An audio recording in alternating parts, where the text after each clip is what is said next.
Yes, yes, Kenya. Tamu sana, tamu sana, tamu sana, yes. I want us to have a look at a post shared out by Denis Itumbi about 1 hour ago as I speak.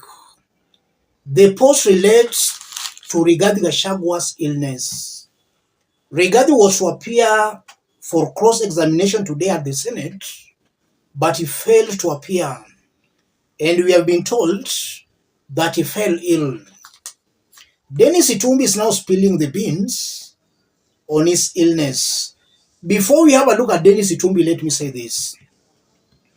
As I talk, the Senate is currently in a closed session as it prepares to vote on Rigathi Gachagua's impeachment.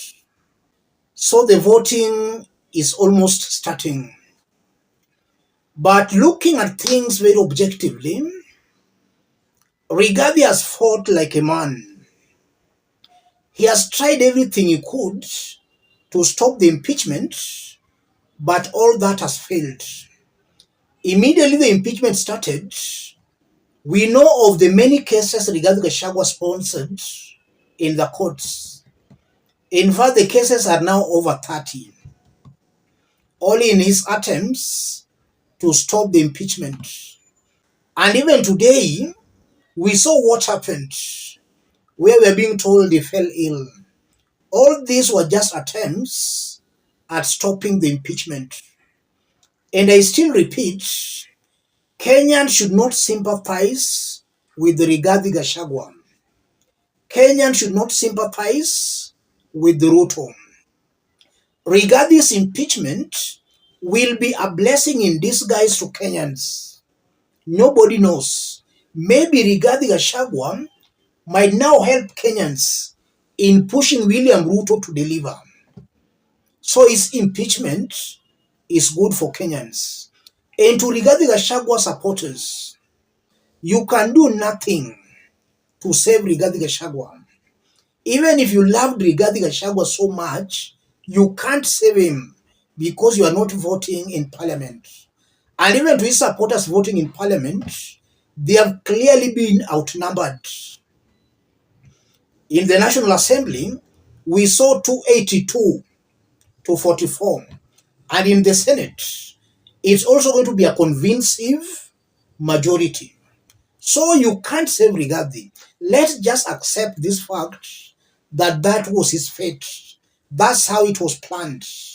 And don't forget that he was also used to destroy Uhuru Kenyatta. Uhuru, as a serving president, being humiliated even in his own backyard, courtesy to Rigathi Gachagua and his team. A sitting president being beaten even in his own home constituency, Gatundu. That's how Rigathi embarrassed Uhuru Kenyatta. So what goes around comes around. The gods have conspired to destroy Rigathi. Rigathi failed to apologize in good time.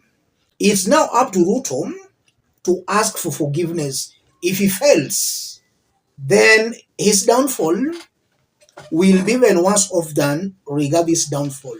Let's have a look at what Denis Itumbi is saying. Denis Itumbi, the Hustler Intelligence Bureau, HNIB agents have information that the hospitalization is part of a broader strategy to delay and prolong impeachment proceedings, potentially stretching them out for up to a year. The script began unfolding this evening at Karen Hospital. Initially, sources close to the planning indicate that the plan was to have the DP collapse while testifying before the Senate. The next scene of the plan is to fly the DP abroad for specialized treatment. The strategy appears to be aimed at extending time in office under the guise of a medical emergency, buying up to a year if executed fully. For the moment, they will try to get court orders to stop Senate proceeding.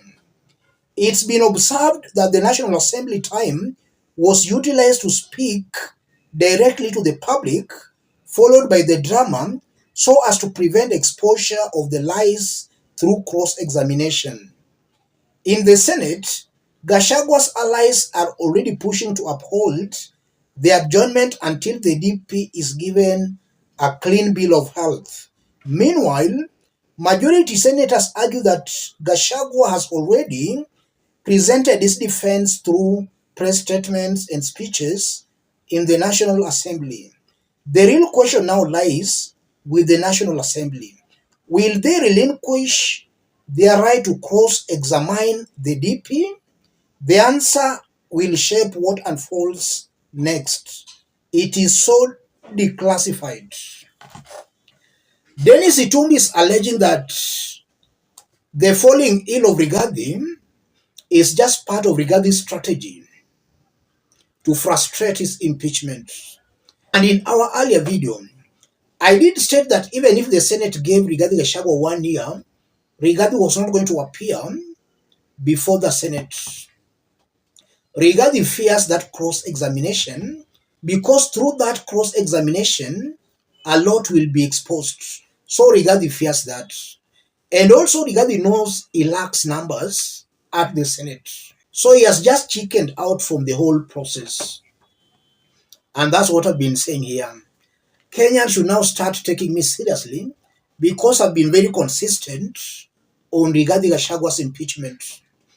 Long before even some Kenyans thought or even imagined Rigathi could be impeached, I stated very clearly that the day Raila and Ruto came together, then Rigathi was going to go home. There was no way Ruto could entertain both Rigathi and Raila Odinga in the same government.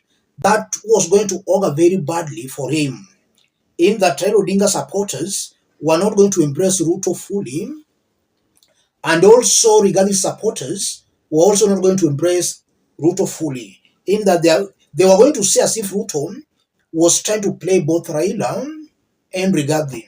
So Ruto had to let one go, and he has clearly chosen to let Rigathi Gachagua go. Rigathi's impeachment should also serve as a lesson to the mountain. This voting out of emotions every election time, that's not helping you. It's either you change or you perish. Stop this emotional nonsense that you are being mobilized along ethnic lines to hate some people. Right now you are being incited to hate William Ruto, not knowing that you are scattered all over. The moment you are incited to hate other communities, you are all over. You are spread across the country. And all Kenyans are entitled to live anywhere in the country. Any leader inciting you, that's your enemy. That's a leader who should not be tolerated.